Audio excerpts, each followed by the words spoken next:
paraíso, inferno e purgatório.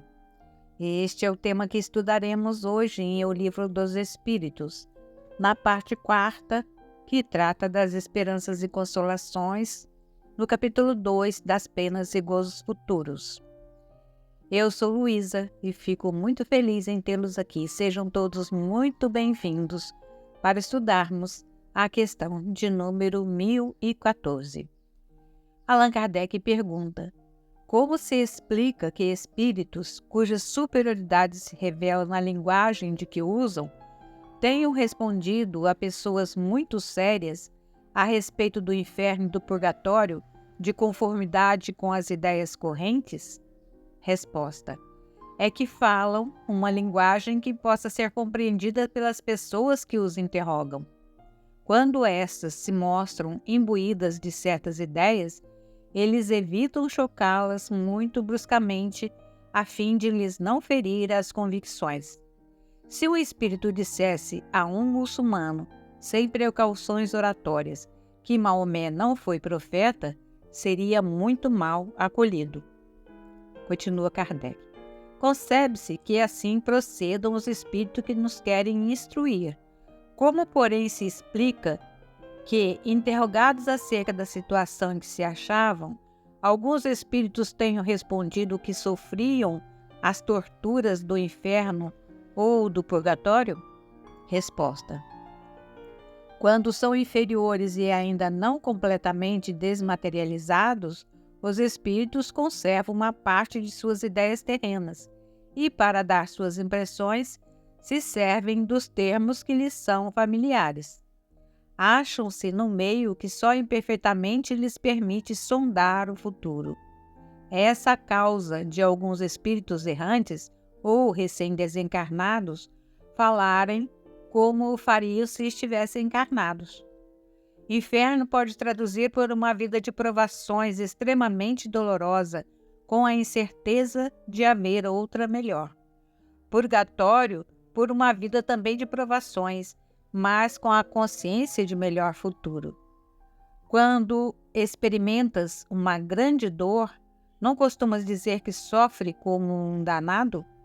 Tudo isso são apenas palavras e sempre ditas em sentido figurado. O espírito Miramês, no comentário que faz a respeito dessa questão, nos diz que a linguagem dos espíritos superiores se realiza de acordo com as necessidades do momento, no tocante à elevação dos que perguntam. Eles não violentam mente alguma, no entanto, de tempos em tempos, as revelações vão tomando caráter mais verdadeiro para que a verdade se mostre como o sol.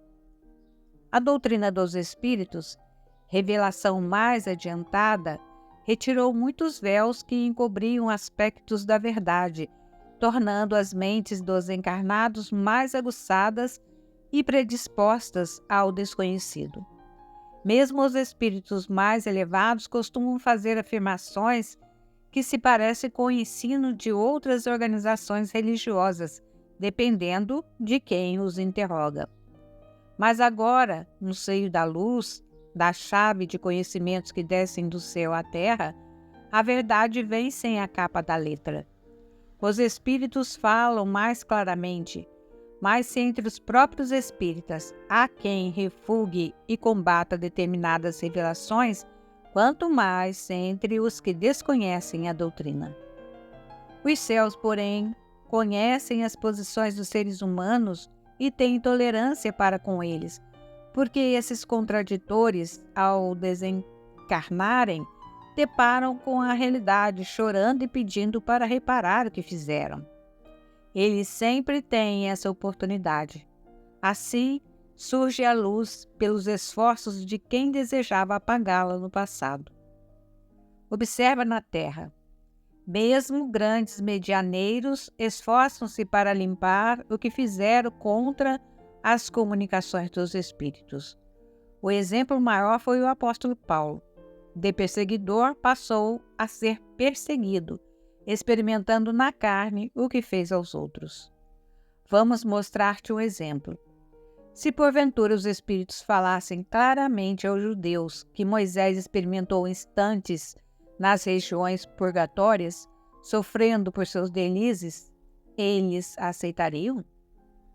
Isso chocaria seus princípios e eles entrariam em perturbação.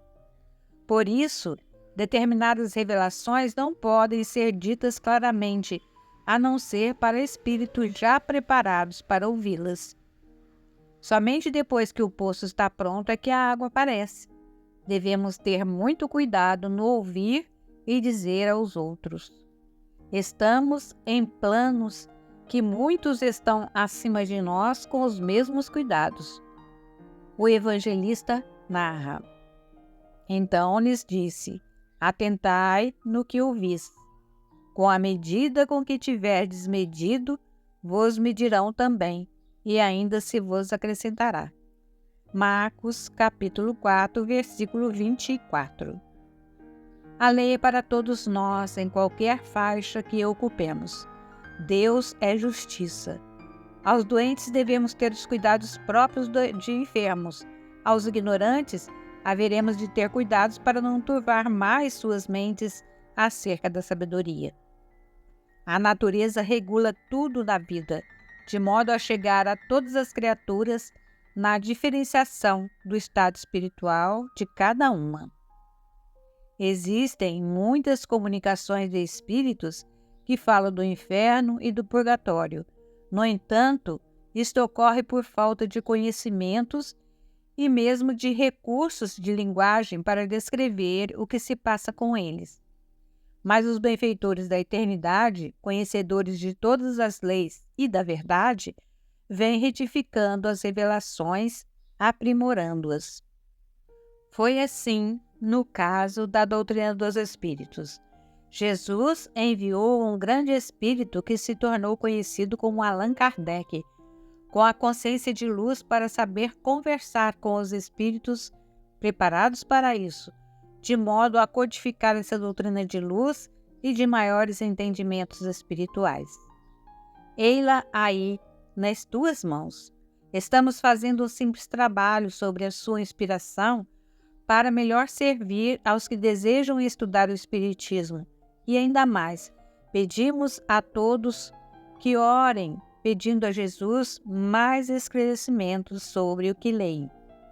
Devemos orar todos juntos para que o Mestre dos Mestres nos mande mais subsídios no engrandecimento dos valores que sustentam o Livro dos Espíritos. Esse é o nosso maior desejo.